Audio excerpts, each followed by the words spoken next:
Chapter 10 is The Leech and His Patient. The Leech is Roger Chillingworth. So we're getting some interesting descriptions right away about how Chillingworth used to be in terms of just his temperament and how he is changing as he lives with Reverend Dimmesdale. So he initially had been a calm man, not really a warm person necessarily, but he was pure and he was upright, which indicates he had good morals, but maybe not the most affectionate person. He had begun to investigate, as he imagined, with severe and equal integrity of a judge. So as he starts to live with Reverend Dimmesdale and get to know him and try to figure out what's ailing him, he is investigating him in a practical, sort of unbiased manner. And remember, he is definitely also thinking about how he wants to uncover who Hester Prynne's lover is. And so he has a lot of investigating going on in general. So as he's investigating or getting to be closer to Reverend Dimmesdale, he changes in his demeanor. He sort of becomes terribly fascinated in a sort of fierce, sort of urgent way. So it seems like he's becoming obsessed with trying to figure out what's going on with Reverend Dimmesdale. He now dug into the poor clergyman's heart like a miner searching for gold, or rather like a sexton delving into a grave, possibly in quest of a jewel that had been buried on the dead man's bosom, but likely to find nothing save morality and corruption. Alas for his own soul, if these were what he sought. So if only he's just looking for a jewel in a dead man's coffin. This is foreshadowing. We're not supposed to understand every single thing we read. We're supposed to just mark it, recognize it as sort of leading us into a certain direction as a reader. Clearly the main idea here is that Roger Chillingworth is becoming a little bit evil in the way that he is pursuing Reverend Dimmesdale. Sometimes a light glimmered out of the physician's eyes, burning blue and ominous. Directly telling us we should be careful of this guy. Like one of those gleams of ghastly fire that darted from Bunyan's awful doorway in the hillside and quivered on the pilgrim's face.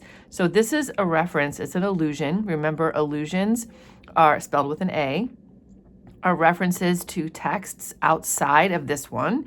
And this is referring to a book that was published in 1678 by an author named John Bunyan called The Pilgrim's Progress. And it was sort of, I haven't read this book, but my understanding is it was sort of like an allegory for spiritual understanding, like how to live a good life, kind of like a teaching, like a book that teaches you how to be a good, in this case, Puritan, probably, Christian. And so in this story, the character discovers a secret doorway to hell. And so this is indicating that Roger Chillingworth has sort of changed from this upright, pure person to somebody who perhaps is looking for a secret doorway to hell, figuratively, not literally. So in this next couple pages here, there is difficult language, and I realize that you might struggle with just the way it's written because it's sort of old-fashioned English. But the main idea I want you to pick up here is that Chillingworth is recognizing that there are contradictions in Dimmesdale, but he can't seem to crack it. He can't figure out what is going on with him. He definitely recognizes there are times when, the minister seems sort of vulnerable and that, Chillingworth thinks maybe he can figure out what's bothering him, and he'll sort of go down a certain path, questioning Reverend Dimmesdale, trying to figure out what's bothering his heart, bothering his mind, how he might be feeling, and then he gets stuck. He can't actually seem to figure it out. He starts to feel like he's like a thief entering a chamber where a man lies only half asleep, or if maybe brought awake with purpose to steal the very treasure which this man guards as the apple of his eye. This is like a simile for how Chillingworth is treating Dimmesdale. In spite of his premeditated carefulness, the floor would now and then creak, his garments would rustle, and the shadow of his presence in a forbidden proximity would be thrown across his victim. It's kind of a metaphor for like how Chillingworth comes into Dimmesdale's life, but very directly now, because then Hawthorne says, in other words, just to make sure we understand, Mr. Dimmesdale, whose sensibility of nerve often produced the effect of spiritual intuition, would become vaguely aware that something inimical to his peace had thrust itself into relation with him. So every now and then, Mr. Dimmesdale recognizes that maybe he shouldn't trust Roger Chillingworth. Maybe there's something odd about him, too. But old Roger Chillingworth, too, had perceptions that were almost intuitive. And when the minister threw his startled eyes towards him, so any time that Dimmesdale sort of visually indicated that maybe he didn't trust Chillingworth, the physician sat, his kind, watchful, sympathizing, but never intrusive friend. So he just like sends off that vibe that he can be trusted, that he's just a friend. So there's this tension between them where they're suspicious of each other, clearly. Yet Mr. Dimmesdale would perhaps have seen this individual's character more perfectly if a certain morbidness to which sick hearts are liable had not rendered him suspicious of all mankind. Trusting no man as his friend, he could not recognize his enemy when the latter actually appeared. So because Dimmesdale is so isolated from society, out of his own choosing, and part of this, I'm sure, has to do with the fact that he is a minister to his community, so he feels like he has to be a certain kind of person and he's more private. Maybe he'd recognize that Chillingworth shouldn't be trusted if he had maybe more interactions with people. He doesn't really seem to know. Then we have a moment here. He's one day leaning his forehead on his hand, his elbow on the sill of the open window. He talked with Roger Chillingworth while the old man was examining a bundle of unsightly plants. And he asks Chillingworth, "Where did you gather those herbs with such a dark, flabby leaf?" And Chillingworth says, "In the graveyard." And he points out the window where the graveyard is. "I found them growing on a grave, which bore no tombstone, no other memorial of the dead man, save these ugly weeds that have taken upon themselves to keep them in remembrance. They grew out of his heart, and typify, it may be, some hideous secret that was buried with him and which he had done better to confess during his lifetime." Okay, so immediately Chillingworth creates symbolism for these weeds he has plucked off this grave, that they're somehow growing there because the person who died never confessed his sins during his lifetime. And Dimmesdale sort of says, well, maybe he earnestly desired it but could not. Like maybe he wanted to confess his sins, but he couldn't. And this opens the door to a conversation that's basically the two of them debating whether or not a person should confess their sins while they are alive. And there's complicated language in here that I realize might be hard to understand, but I think it's most important that you just recognize that the minister is saying people confess their sins most frequently, at least in his experience as a minister, at the time of death. And he goes on to say that that there are some people who feel they cannot confess their sins, and it's because if they don't confess them, they can better serve God. That if they confess their sins, they would be shamed and people would not trust them. So immediately I'm thinking of him. Like if he has sins and he confesses his sins, then all the people in town won't trust him as a minister anymore. So he can't do God's work if he confesses his sins. So he himself is an example of somebody who might be better not confessing during his lifetime, which is what they're sort of debating. And Chillingworth says just the opposite, as we can expect. Why not reveal it here? He says, why should not the guilty ones sooner avail themselves of this unutterable solace? Like, why not confess during your life? Because his argument is that if you confess during your life, you can have spiritual healing, which of course is true. But in some situations, perhaps it's a little more complicated. So the two of them are discussing basically their own sort of priorities. Chillingworth really wants to get to the bottom of what's bothering Dimmesdale, so he's trying to say, like, through this conversation about another random dead man that, it's probably better to confess your sins in life. Probably to me is what he would love, is for Chillingworth to hear what his sins are. And Dimmesdale is saying, yeah, no, sometimes that's not necessarily the best for everybody. So I guess, I agree. There are probably some situations, even beyond what we're reading in this book, when it's better to keep things private. So Dimmesdale says, true, there are such men, but not to suggest more obvious reasons. It may be that they are kept silent by the very constitution of their nature.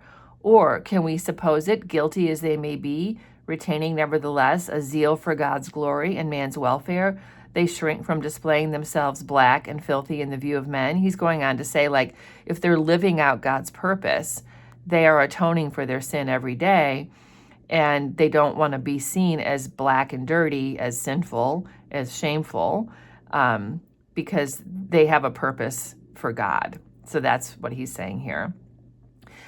So to their own unutterable torment, they go about among their fellow creatures, looking pure as new fallen snow, while their hearts are all speckled and spotted with iniquity of which they cannot rid themselves. So he's describing himself here. And Chillingworth says, these men deceive themselves. They fear to take up the shame that rightfully belongs to them. Their love for man, their zeal for God's service, these holy impulses may or may not exist in their hearts with the evil inmates to which their guilt has unbarred the door and which must needs propagate a hellish breed within them. So he's saying, that they're wrong. They should be confessing their sins, because if they keep their sins inside while they're doing God's work, they're basically cohabitating with the devil, is what he's describing. If they seek to glorify God, let them not lift heavenward these unclean hands. Like, if they're praising God, they're being a hypocrite if they haven't atoned or confessed their own sins. Would thou have me to believe, O wise and pious friend, that a false show can be better, can be more for God's glory or man than God's own truth? Like, if you act like you're not a sinner, but you are, how can that be better? So that's what Chillingworth is arguing here. So there's definitely, I can imagine a teacher asking you, what is the debate about? Is it better to confess your sins or not? And what are the reasons why each man justifies their opinion? Then they sort of change the subject. And Dimmesdale says, is my health improving? I'm asking my well-skilled physician if he deems me to have profited by his kindly care of this weak frame of mine. So he's kind of challenging him, like, are you helping me? Do you know what you're doing? It kind of sounds a little bit like it's confrontational, as confrontational as Dimmesdale can be, which I realize is not very confrontational. Before Roger Chillingworth could answer, they heard the clear, wild laughter of a young child's voice. And this is Pearl coming into the garden. Just had to adjust here for the sun, which is outside, which is always a good thing. So Pearl is coming, and remember, she's supposed to be coming for sort of religious education from Dimmesdale. That might be why she's here. We don't find out necessarily in this chapter why she's there. But what's interesting is what she is doing. She is dancing on all the graves in the graveyard and picking off burrs from these weeds that are dry, and throwing the burrs and sort of at Hester, and then putting them along the lines of the Scarlet Letter. So, this is a strange, childish thing that she's doing, but it's also kind of dark and creepy what she's doing too. And then she starts throwing the burrs at the men when she comes into the house. So they talk, before she comes in, they talk about her. Chillingworth and Dimmesdale are like, what do you think of this child? They're like, she doesn't have any respect for authority. She doesn't seem to know the difference between right and wrong. It says here, Chillingworth says, I saw her the other day bespatter the governor himself with water at the cattle trough in Spring Lane. So she threw water at the governor, dirty water. What in heaven's name is she? Is the imp altogether evil? Has she affections? Has she any discoverable principle of being? And Dimmesdale's like, Save from the freedom of a broken law, whether capable of good, I know not. So like, she's certainly enjoying life by ignoring what she's supposed to do, but he doesn't know if she's capable of good. What's interesting is here she comes into the house and she throws one of the prickly burrs at Reverend Dimmesdale, and I think it's funny how he responds. The sensitive clergyman shrank with nervous dread from the light missile. So he's like afraid of it. He has himself so worked up. Detecting his emotion, Pearl clapped her little hands in the most extravagant ecstasy. So she's excited that she was able to scare him. Hester Prynne likewise had involuntarily looked up, and all these four persons, old and young, regarded one another in silence until Pearl laughs out loud and says, "Come away, mother, come away, or yonder old black man will catch you. He hath got hold of the minister already." So this is foreshadowing. Clearly, she's talking about Chillingworth as being the black man, that he is like Satan. That's what they mean when they say the black man. And so, and it's true, he perhaps has sort of gotten hold of the minister already. So this is foreshadowing, and it's very ominous. So she drew her mother away, skipping and dancing. And in the next page, Chillingworth says, "There goes a woman who, by her demerits, what they may, hath none of the mystery of hidden sinfulness, which you deem so grievous to be borne. Is Hester Prynne the less miserable, think you, for that scarlet letter on her breast?" So he is not going to give up this conversation about whether you should confess your sin. He's saying, isn't it possible that Hester Prynne feels better knowing that her sin is in the open than if she were hiding it deep inside? And Dimmesdale says, "I do verily believe it. Nevertheless, I cannot answer for her. There was a look of pain in her face which I would gladly have been spared the sight of." So she did express pain, but he also thinks maybe she's feeling better. So he's kind of conceding here a little bit. So there was another pause. Chillingworth goes back to looking at all the plants he's collected from the graveyard. And he says, you asked me a little bit ago about whether I think you're getting better, like if your health is improving. And Dimmesdale says, yes, I would like to know what you think. And the physician, Chillingworth, admits to him, your disorder is a strange one, not so much in itself or as outwardly manifested, insofar at least as the symptoms that have been laid open to my observation. Looking daily at you, at my good sir, and watching the tokens of your aspect now for months gone by, I should deem you a man sore sick, it may be, yet not so sick that an instructed and watchful physician might be able to cure you. So he's like, I can see there's something wrong with you. That's what he's saying here. But it's not like there's anything obvious that he can cure.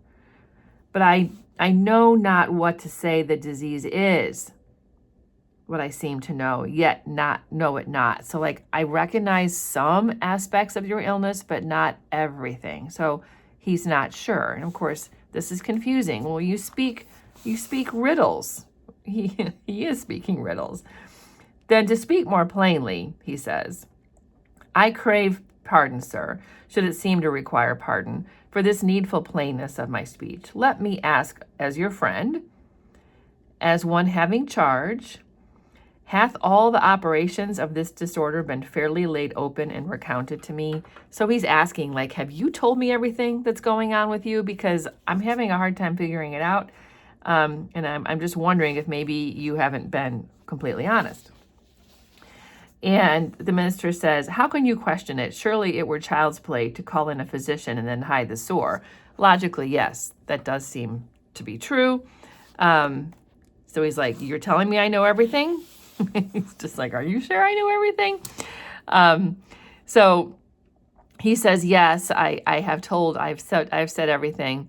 And so he says, a bodily disease which we took upon as whole and entire within itself may, after all, be but a symptom of some ailment in the spiritual part. So Chillingworth is like, you could be having an emotional problem or a spiritual problem that is affecting your physical health. Your pardon once again, sir, if my speech give the shadow of offense. You, sir, of all men whom I have known, are he whose body is the closest conjoined. Like, you are a holy man, and yet, if you could be having a spiritual crisis. Then I need to ask no further, said the clergyman, somewhat hastily rising from his chair. You deal not, I take it, in the medicine for the soul. So he's like, well, maybe if it is a soul issue, this isn't your area, right? He's kind of confirming it. And it's obviously making Dimmesdale uncomfortable to be asked directly if he's having a problem with his soul. Thus a sickness, continued Roger Chillingworth, going on in an unaltered tone, a sickness, a sore place, if we may call it, in your spirit, hath immediately its appropriate manifestation in your bodily frame. Would you, therefore, that your physician heal the bodily evil? How may this be unless you first lay open to him the wound or trouble in your soul? Like, I can't help you unless you tell me what's troubling you. So he's kind of taking on the role now of a therapist or a spiritual counselor. No, not to thee, not to an earthly physician, cried Mr. Dimmesdale passionately, and turning his eyes full of bright and with a kind of fierceness, not to thee. So he freaks out. He's like, there is no way I'm telling you what's going on in my soul. Only to God. Only God would know. He, if it stand with his good pleasure, can cure or he can kill. So only God, and God will decide if I live or die, is what he's saying. Let him do with me as is his justice and wisdom. He shall see good. But who art thou that meddlest in this matter? Thou darest trust himself between the sufferer and his God. He's like, who are you? Like, it's sacrilegious for you to imagine that you could do what God could do. It was pretty much a pretty strong, angry response and accusatory. And then he rushes out of the room. So clearly he's very agitated. It is well to have made this step, said Roger Chillingworth to himself. Like, I kind of broke him down a little bit. There is nothing lost. We shall be friends again. But see how the passion takes hold of this man. He hath done a wild thing just now, this pious Master Dimmesdale, in the hot passion of his heart. To me, this is a clue. This is telling us we're going to find out more about the hot passion in his heart. It did turn out, as expected, that they do sort of get back together as friends pretty quickly. He marveled indeed at the violence with which he had thrust back the kind old man. This is Dimmesdale. He's kind of embarrassed and shocked by how he has yelled at him. Like, that is not what that's not his manner. It's not his way of doing things. With these remorseful feelings, he lost no time making apologies. So he right away apologizes for his outburst, and they kind of go back to their normal routine. A rare case, he muttered, I must needs look deeper into it, a strange sympathy betwixt soul and body. This is Chillingworth thinking to himself, like, there is something going on. I am determined to figure it out. Were it only for the art's sake, I must search this matter to the bottom. So he's determined to figure it out, even though they've had this conflict between them, the two of them. And then we have a development. It came to pass, not long after the scene that we just read, that the Reverend Dimmesdale, in the middle of the day and entirely unawares, fell into a deep, deep slumber, sitting in his chair with a large black letter volume open before him on the table. It must have been a work of vast ability in the Soniferous School of Literature. So he'd been reading something intellectually challenging, and he fell asleep. The profound depth of the minister's repose was the more remarkable, inasmuch as he was one of those persons who sleep ordinarily in a light and fitful way. So normally he doesn't sleep well, but in this situation, he's sound asleep. So Roger Chillingworth sees him and comes into the room.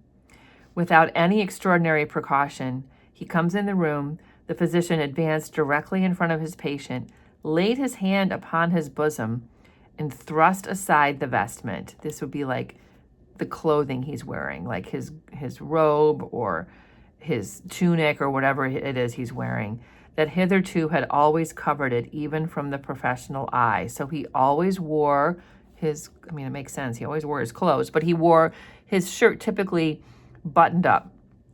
And he's able to get a look at his chest. Then indeed Mr. Dimmesdale shuddered, so it did kind of start to wake him up. And so the physician, turns away. But look at his reaction. With a wild look of wonder, joy, and horror, with what a ghastly rapture, as it were, too mighty to be expressed only by the eye and features, and therefore bursting forth through the whole ugliness of his figure, and making itself even riotously manifest by the extravagant gestures with which he threw up his arms toward the ceiling and stamped his foot on the floor. So he leaves the room and he's literally physically rejoicing. Oh my God, I can't believe what I just saw, is what he's thinking. Had a man seen old Roger Chillingworth at that moment of his ecstasy, he would have had no need to ask how Satan comports himself when a precious human soul is lost to heaven and one in his kingdom. So he looks like the devil right now. But what distinguished the physician's ecstasy from Satan's was the trait of wonder in it. So he's so curious. And of course, we want to know, what did he see? I promise you, we are going to find out in the next chapter.